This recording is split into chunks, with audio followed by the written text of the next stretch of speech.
did that pop up in front of my face? Always fun time with technology. Okay, so it is Sunday, August 25th, day 103 of being a digital nomad. Moved out of our house, living in a trailer. We're mobile.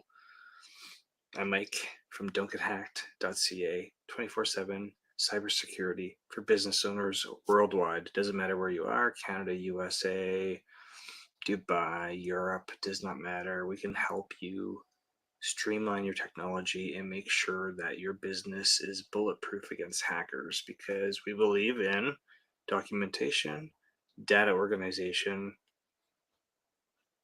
SOPs, standard operating procedures, and multiple backups, because in case of flood, fire, theft, user error, or hackers, we want to make sure you as the business owner has a bulletproof plan to put your business back together.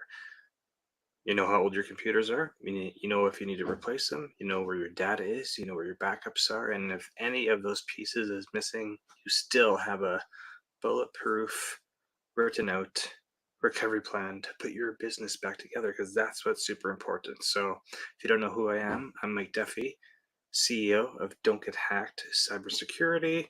I'm also, let's grab one of the statues out, 2024 producer and creator of the year for MupoEntertainment.com. Drove all the way to New Jersey to get my award. So, my shows, I've got 2 podcasts over on MupoEntertainment.com. Feel free, go watch them. One show is called Don't Get Hacked, Call Me for Help. It's do-it-yourself technology support. We go over backups and computer performance, Zoom call quality issues, cryptocurrency, Bitcoin, making strong, secure passwords that you can remember. Tons of do-it-yourself technology support over at MupoEntertainment.com. The show is called Don't Get Hacked, the name of my business. Don't get hacked, call me for help. So, anyway, it's a Sunday, planning out my week, and technology issues. Every single day, there's some type of technology issue to fix. So I just want to show you, we wanted to possibly watch a movie earlier, and I'm like, hey, we haven't turned on the PlayStation 4 in over a month.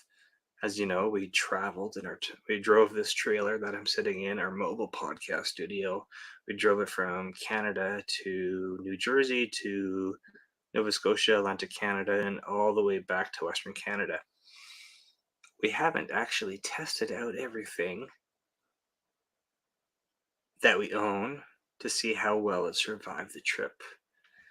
PlayStation 4 will not turn on tonight.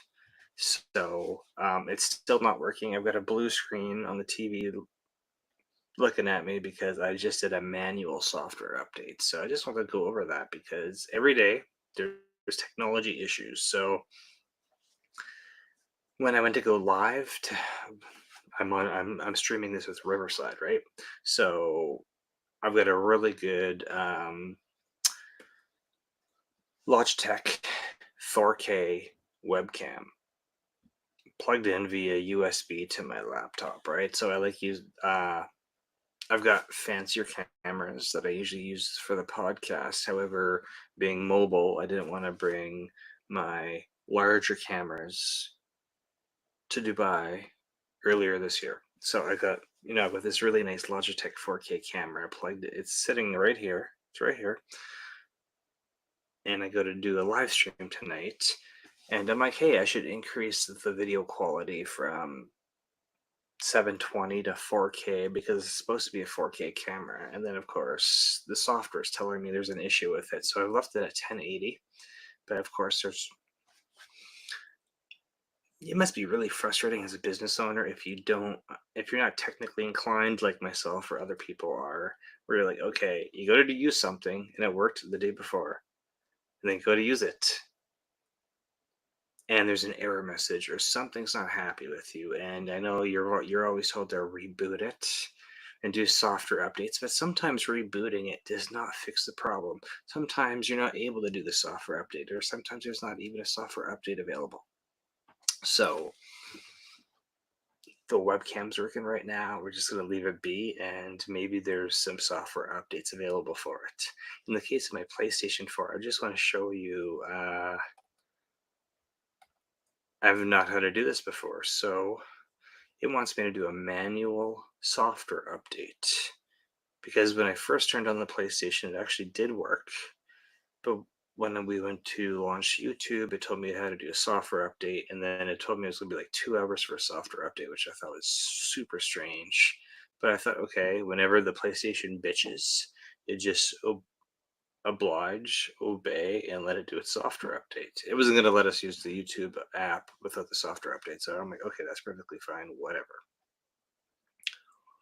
So let me just show you what this would be a typical thing we have to do for customers. May not be a PlayStation in their case, but there's been smart TV issues, printer issues, laptop issues, server issues, whatever the case may be. Sometimes you just have to follow instructions, and sometimes instructions work well, and sometimes they don't, and then you just can't be concerned if it doesn't work, because there's always going to be a way to fix it, or you just end up replacing the hardware. So let me see. I've got this tab open for the software updates. So I just want to show you. Don't know if anybody's run into this problem before, but screen. Let's see. Right there.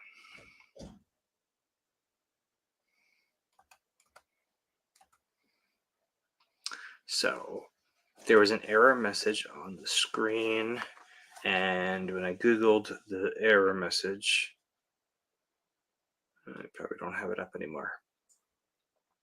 System software update. Turn off your PlayStation. Grab a USB drive. Format it. Make a folder called updates. Go download the software, which I did do. It's 479 megabytes, so a couple minutes to download that. And then, so I've done this whole thing, right? I've never had to do this before. I haven't had any customers ask me to do this. So it's something brand new I had to learn, and I'm not complaining about it. It's just interesting that it was fine. We haven't used it for a month. Turned it on. It actually worked when I turned it on, but then it failed during the software update. And I'm like, okay, this is something we're typically telling somebody to do when their computer's not working, or the printer's not, or some piece of their technology is prompting for a software update. Do the update. But if the update fails, what do? Stress is going to set in. You're going to be, I'm not too stressed about the PlayStation. I know I can fix it. I likely won't be fixing it tonight because it's already 10:23 p.m. Mountain Standard Time, and I've got a busy day tomorrow. However, I thought I would attempt to fix it, but I knew how to do a live stream and just talk about what do computer technicians do when the software updates don't work, or when you do, or something was working. This is particularly challenging when you're on site with it's probably worse when you're doing remotely and you do a software update and you break something. But when you're remote and you do a software update and you break something, yes, you gotta still communicate with that. Communicate that with the client and apologize for breaking their stuff. But of course, you're not in the room with them, so you can't sense their body language, their frustration, if they're easygoing or hot-headed and quick to get upset. On site, it's different because you're on site. It was working before you did that software update, and then you do a software update, and then things crash, and you got to fix it. But it's a much different situation being on site with somebody than being remote. Critical, is it a mission critical device versus a non-mission critical device? A PlayStation 4, generally not mission critical. It can be fixed tomorrow or whenever I get it fixed. But in the case of a computer, that's when you're going to take responsibility and be upfront and honest and say, hey, well, sometimes it's just time for things to die. And that is why we preach having backups, right? Because this PlayStation, I think I bought, it's 4 years old. It would be 4 years old. I would have bought it during COVID. Fun time, and everybody was upgrading, buying gaming consoles during COVID. I was susceptible to that, and I didn't buy a PlayStation 5 because they were super hard to get, but I bought a PlayStation 4 probably Thanksgiving 2020. So it's 4 years old, that PlayStation. I'm not going to say that's old, and I'm also not going to say that's young for that particular device. So at the end of the day, you got to be honest with yourself, how much effort you want to put in, how much emotion you want to attach to something that's broken. And then, if it's a computer and it's 4 years old, well, it shouldn't have failed within 4 years, but shit happens. Hardware fails, software updates break stuff. Sometimes you can reload the software, sometimes you can't, but you always got to have an action plan. What are you going to do if something breaks while you're working on it?